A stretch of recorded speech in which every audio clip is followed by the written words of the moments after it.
everybody. Welcome to our first of 3 videos about extended fasting. This is sort of exciting. Very exciting. We just sort of came up with this idea of a way to capture this information by way of video. We have a videographer. We're outside at Ashland Park because the response to our guided extended fast has been phenomenal, overwhelming. And so we thought, wow, we really want to keep this information, record it. And so this is the first of 3 videos that you'll be receiving throughout our extended fast together. We were just talking before we started about how we have over 60 people doing our first guided fast. And I was thinking, wow, when we talked about doing this and opening it up, that maybe we would have 5 or 6 people at most. So the fact that we have over 60 of you guys coming on this journey with us is amazing. And I know you've done a lot of long fasting work. I've done a lot of long fasting work. We do know how to do this work, and we have a lot of knowledge to share with you. And so I'm excited to dive in. The videos are designed to capture the essence of the beginning point of the fast. That's this video, the midpoint of the fast, and then the ending part of the fast. And that would be, for me, to think about it in days 1 through 3, days 4 through 6, and then days kind of 6 through 9. Many of you guys are going just for 3 days, and I want you to know that that is a big journey in itself. And we'll be talking to you at the end of this video specifically about tips to break your fast. So, to get right going, I'm going to introduce you to Amy Coleman. She is a fast friend to me. We are kindred spirits. I actually love being around her. She's got one of just a great energy, and she also has more knowledge about fasting and this work than you could possibly ever find. So the fact that she lives near to me and I get to see her a lot is amazing. So tell us about you, tell us your background, tell us about your fasting experience and all that. Sure. Well, welcome everyone, and welcome to the fast. And I'm so glad that you're making yourself a part of this journey in a community that's supportive. I remember I was really sick as a little kid, and I put myself back in order physically by learning how to cook for myself healthy vegetables and things like that at probably around the age 13. It wasn't until about 16 that I actually started juice fasting.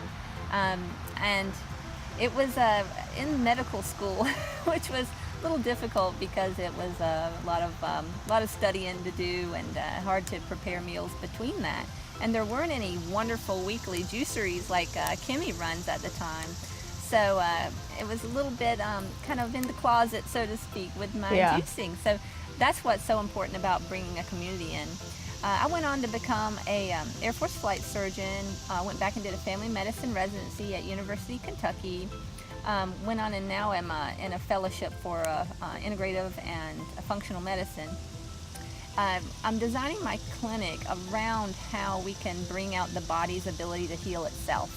I've been very disappointed in chronic disease management that we currently have available in mainstream medicine, and I see nutrition as a path through chronic disease and even acute disease in some respects. So I've seen it over and over in myself, my family, and in my patients. And so, what Kimmy is doing is actually resonating so deeply with me, because my feeling is, let food be your medicine, and we've all heard that through the Hippocratic Oath. And it's something I take very seriously.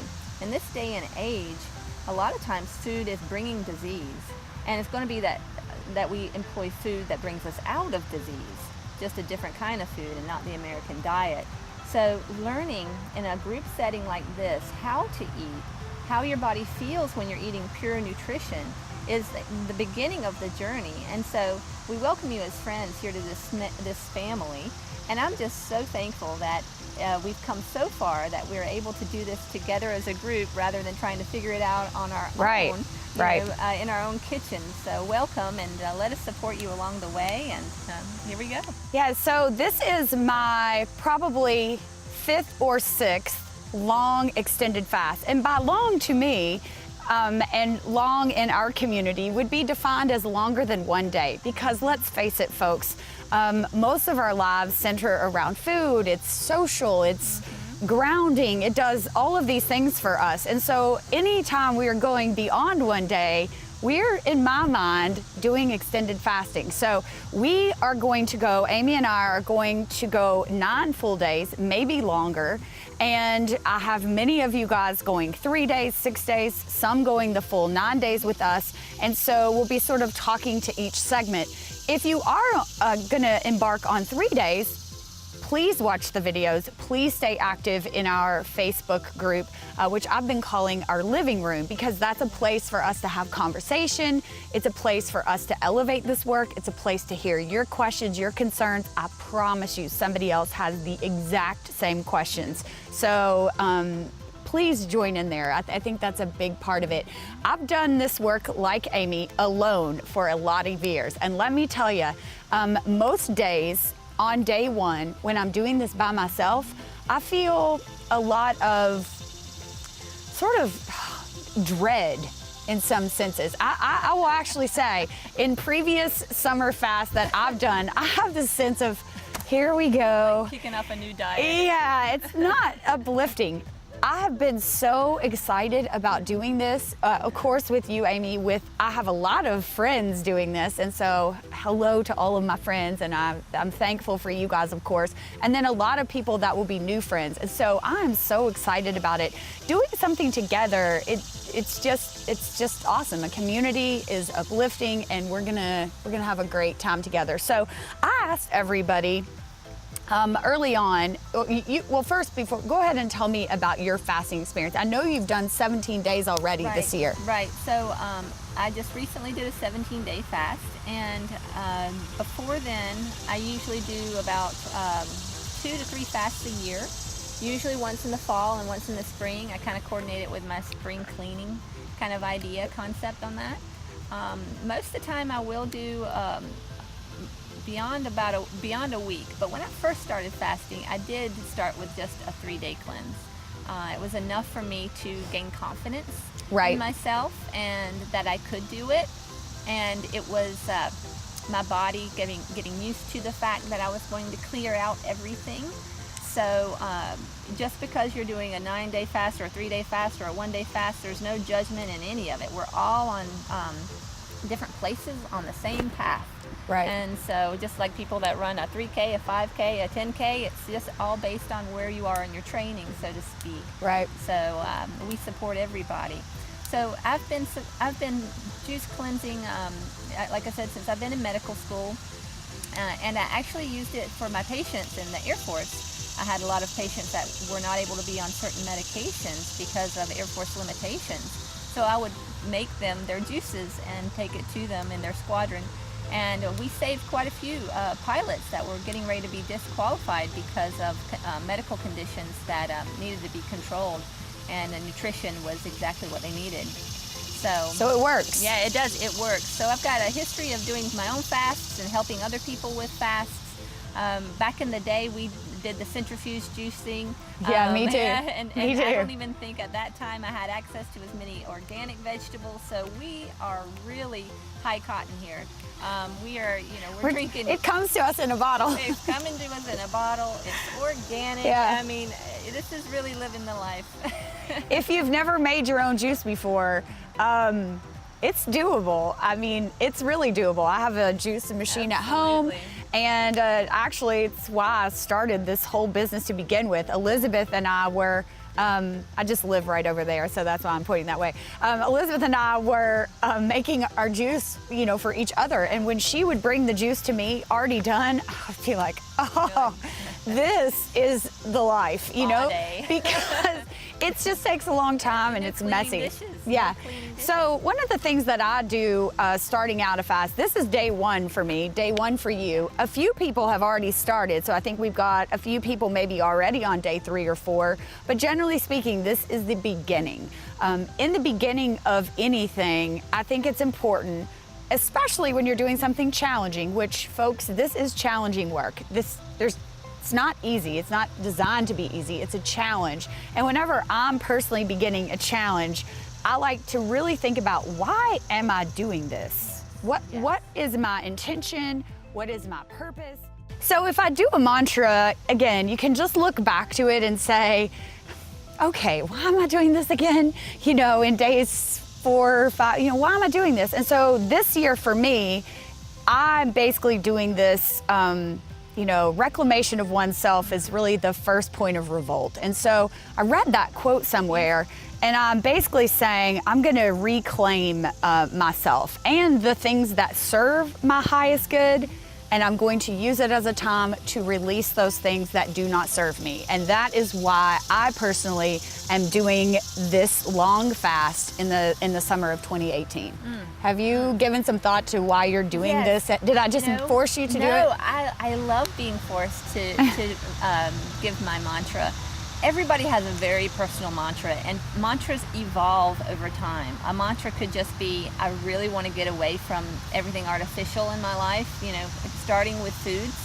And that would be kind of the basic reason mantra that I used when I first began. Like I said, it evolved. So where I am now is, you know, how do I unplug more from the world so that I can get in touch with my own inner voice? And when I get on a fast, it kind of takes away all of the decision making on, you know, what am I going to eat, how am I going to prepare it, where am I going to go to the grocery store, and that frees up a lot of space. So when you get, when you have space that's cleared for you, then it opens you to new possibilities. And so how are you going to fill that space that you create in this fast? For me, it's going to be on inner reflection and meditation and getting in touch with my inner wise person. Now, that could be whatever it is for you. But I want to let you know that the power of your focus is one of the most important things that you have. Where you put your attention is monumental, because whatever you focus on grows and gets bigger. So if during this week you've got this empty space to fill, and you're filling it with nurturing your body, thinking about nutrition, maybe taking a little break and doing some meditation, you're going to find what your body gives back to you, and doing that is going to be quite surprising in a very good way. So open your hearts and minds to the mantra that most resonates with you. Fill the space with a new focus and a new intention that this fasting will give you and allow you. And I think what you're going to find is a whole new way of being and doing in the world. Exactly. And you know, we've talked a little bit already. If you've already been in our Facebook group, and certainly in the emails that I sent to you guys already, a long fasting experience is a physical, emotional, and even a spiritual journey. And to not give some credence or honor each of those things is missing part of it. And so while that may be a little airy-fairy for a lot of people, I'm still going to talk about it because I think it's important. And, you know, it can be an entry point for you into this work. Generally speaking, the reasons people take on an extended fast generally focus around the physicality of it. I mean, I think most of you probably are coming into this work designed with results and reasons relative to your physical body. Potentially you feel inflamed from summer. That's why I love doing extended fasting work in the summer, because my body feels a little more inflamed than it does for the rest of the year. It's hot. I tend to get out of my typical dietary eating routine in the summer. I might eat an ice cream cone or 2 or 5 over the course of the swimming pool season. I don't eat ice cream generally.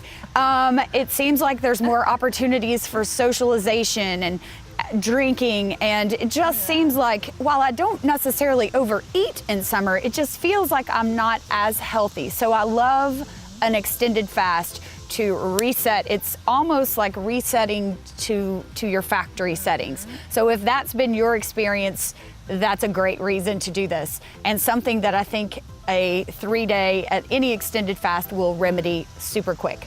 I also think it could be that, you know, sometimes you just feel like a garbage can. You're just not feeling your best. And I think an extended fast also really gives you that return to energy and I don't know, a sort of feeling of well-being versus a feeling of malaise, right? Oh, absolutely. The other thing that it can do, and I suspect many of you are coming to this work for this reason, and it's that you've just lost that craving for nature's perfect fuel, which is undoubtedly fruits and vegetables. So you've lost really the craving for that. And I can tell you that after your 3-day fast or your 6-day fast or your 9-day fast, you will most assuredly begin to crave those things again. And so those generally would be the 3 most common reasons that I think most of you are here.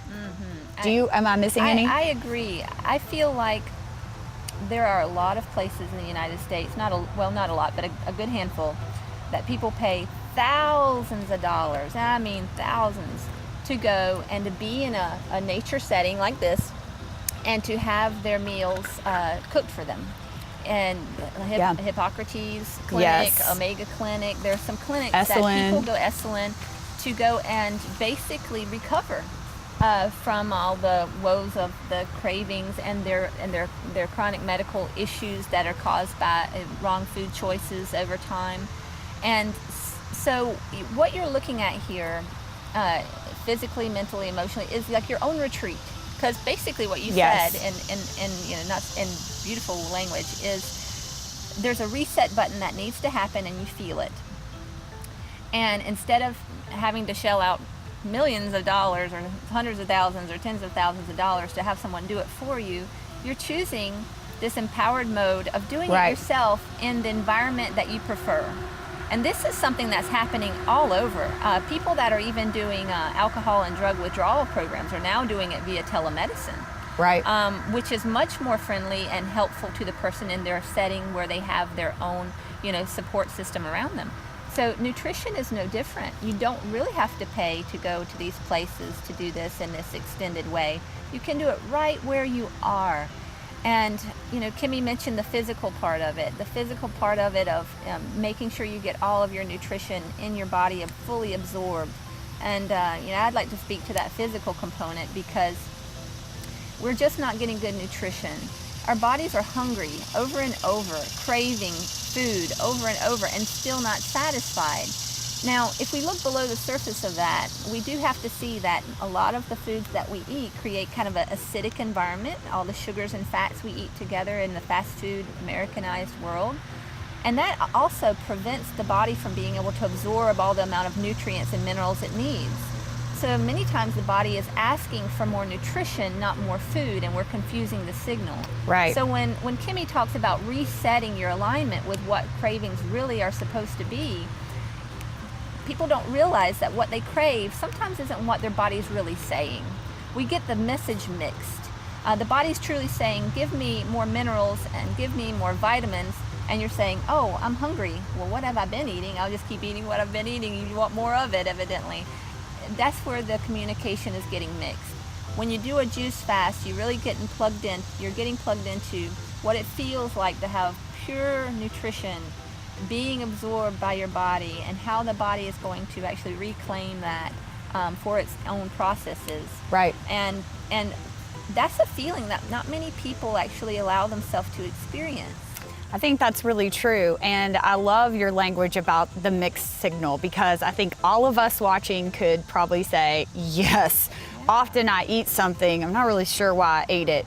But the point of this is, the green juices, you'll notice in your juices, which many of you received or picked up today, lots of green juice. The intention there to really provide an alkaline environment for the body, move away from this position of acidity, beer, wine, coffee, tea, soda, sugary processed foods, lots of stress all create this really overload of acidity, right? We're looking in a position of really homeostasis and good health would be, slightly alkaline. So cheers to some, you can even smell you can. The goodness. I mean, if you just shake your first juice today and you really take a look at that beautiful color and you just really kind of let your senses tell you, What is this? What does it smell like? You smell the lemon?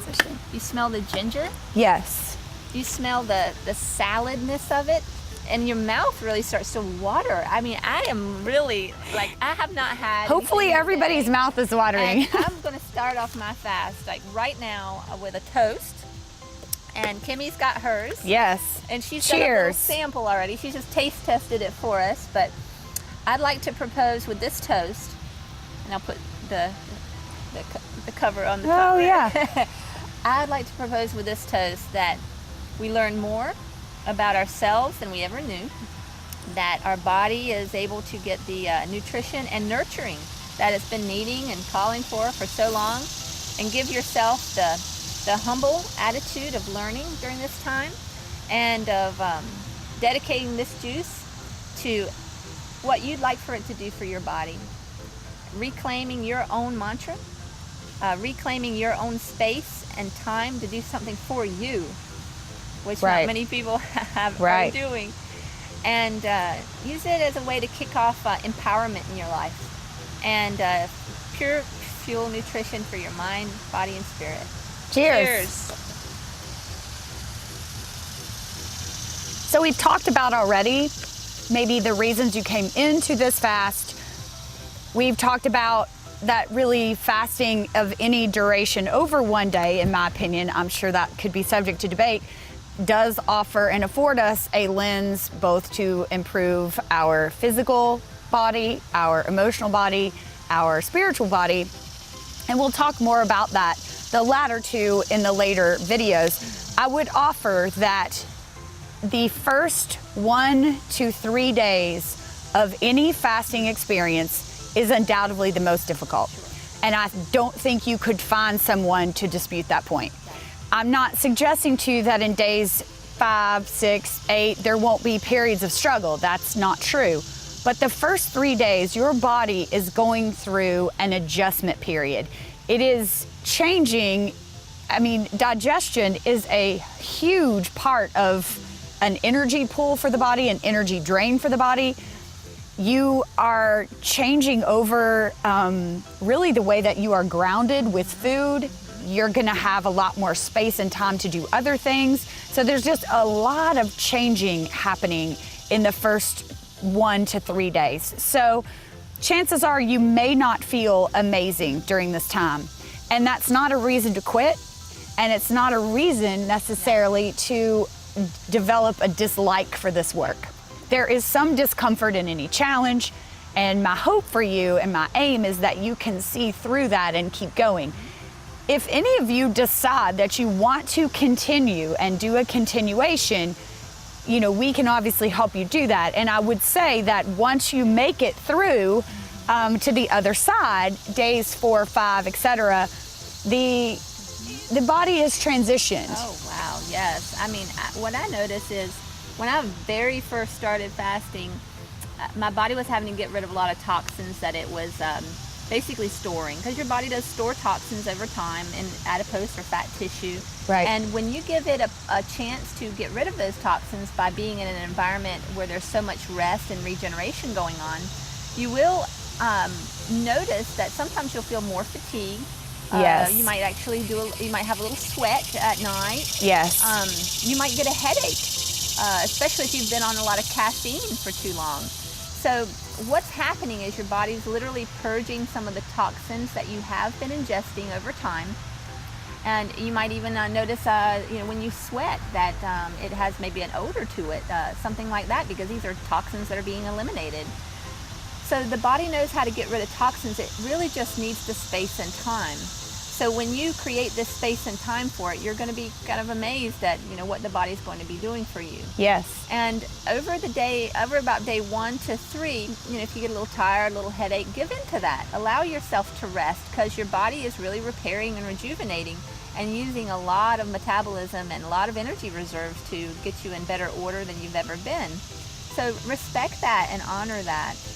It's not a time to actually start training for the Olympics right now. Gentle exercise is fine. Gentle walking is fine, but getting enough sleep is very important. Also would like to say that you're used to eating food and feeling full from it. You know, a lot of people are, oh, I can stop eating now because I feel full. Well, in this mode of eating, you're not ever going to feel full. And so what's going to happen is that your stomach as a muscle is going to kind of shrink back down into its normal size, and during meals it's really not going to expand very much. Now what that does is it resets your hunger zone. So instead of having to get a certain amount of fullness to feel full, you're going to feel just fine with not feeling any of those stretch receptors generating any of that tug. It's going to be more along the lines of you almost forget that your digestion's even there. After the hunger goes away, after about 48 hours to 3 days, for some people it happens faster, you'll barely be aware that you need food. You'll just kind of be set on a certain time to drink your juice, and you'll feel energy even though you're not looking for food, if that makes sense. It definitely is a higher energy zone. That is true. Yeah. And, you know, for many of us going for the first time in an extended fast beyond 1 day, you might find it helpful to, I think I included this in our extended fasting guide, to maybe change up your routine. I believe the evenings are the most difficult in terms of doing extended fasting work. That could be different for everybody, but for me, the hours from 4 p.m. to 7 p.m., when I'm typically involved, I'm a mother to 3, so I'm in service to a lot of additional people other than myself. I'm still going to be making food for my children, and it just feels like a very difficult time for me. So I'm going to not be so caught up in making sure I cook meals at home for this next little bit. You know, we'll just have to sort of ebb and flow with that, but I'll also be doing kind of an evening walk. I'll do something different during that time of day just to make the transition. It is also helpful, sort of, we're moving into our pro tips, you know, so sort of for each of our videos at the end, we're going to kind of give you some pro tips. And so sort of my pro tips for days 1 through 3 would be: 1, change up your evening routine. 2, do everything that you can to really honor this process of the changeover. I talked about tongue scraping and body brushing and mineral salt baths. If you have access to a far infrared sauna, get a massage, go for a walk, spend some time alone and relaxing, do something you typically would not do, read a book, take 30 minutes, whatever it may be for you. All those things, you know, I think enhance the body's changeover during a fasting experience. The other thing, in my previous long fast experience, sometimes some vegetable broth that's warm at night in that dinner hour feels like dinner. And you can even add a little pinch of Himalayan salt to the broth. I find that to be helpful also. I also will tell you, after around day 2 or 3, if I've been using vegetable broth, I don't need it anymore. So your body does move away from that, oh, I need the broth for dinner. I'm not a huge fan of vegetable broth, by the way, so I don't want to give any false claims that this is going to taste amazing like some dinner. It just doesn't, but it does give me some comfort that that's my dinner, and it just sort of works. The last probably pro tip from me would be: don't forget to drink a lot of water. Water for me in a fasting experience is the life. So, you know, I try and drink 100 ounces of room temperature water every day, but I especially do so in a fast. You have in your juices that you picked up or received a juice called Yellow Polka Dot Bikini. It's a really heavy citrus juice. It's intentional in this fast, and it is grapefruit, orange, and a little lemon. So citrus helps the body pull mucus out. We all need mucus in our body, so don't get that. But there's generally some excess if you've, you know, not been dialed into perfect nutrition and sort of this really elevated way of living. So it does a good job of doing that, and it can spice up your water. So I add that pretty much equally to my water throughout the day, and it's just a great, you know, it's just a great refreshing thing. And I'd like to add a point to that. People say, well, that's a very acidic fruit, but in the water that you have it in the juice, it's actually treated by the body as alkaline. Right. You know, and if you look at the pH meter, you know, 1 is hydrochloric acid and 12 is like a very strong base that you can clean pots with. Right. In the middle is 7, and that's neutral. Now, most people, in their blood, will always keep their blood at neutral, kind of, in that very tight zone. But in the gastrointestinal region, and where we're introducing food from the environment into our bodies and out, we normally, in the American diet, are eating a lot of fat and sugar, which is highly acidic. And so what we're doing is we're creating this shift during this fasting time of going from highly acidic nature to alkaline nature. And that is actually nature's pH. That is more consistent with the rules of nature. And right. when that happens, your body is going to, like we said, detox. Right. So when she mentions the skin brushing and the infrared saunas, you're going to give your body more ability to detox the things that it's trying to bring to the surface. So, right. So her pro tip is very, very well said there. Go ahead. Yeah, well, if you haven't ever used a tongue scraper, I think it's amazing what comes off of your tongue during an extended fast. Mm-hmm. And if that doesn't sell you on the practice of tongue scraping as a lifestyle, it will, trust me. It's really amazing. It changes. I can't tell you it's the same for me in every fast, but sometimes it's just a thick white coating that's the way your body is releasing some of the things that are clearly not serving it. So it is something. I mean, they're $2 from a drugstore. It couldn't be easier to do. So that I think we've talked about that before. That wow, it's just amazing right. what happens, right. and the body's ability to actually do this work is really amazing. If you are ending the fast after 3 days, I want to talk just for a second about how you might break the fast appropriately. And it's quite simply, and it's pretty common sense, right? We want to exit a fast in a similar fashion that we entered a fast. So if we've been giving our body a nice break for 3 days, then we don't want to overload it again. We don't want to lose that memory that right. we've created in our GI system, that we need less food, that we need a different type of food. We want to sort of stick with that. So I personally like breaking a longer fast with one juice, potentially a smoothie, which would be slightly thicker consistently, homemade soups or broths, or a small salad.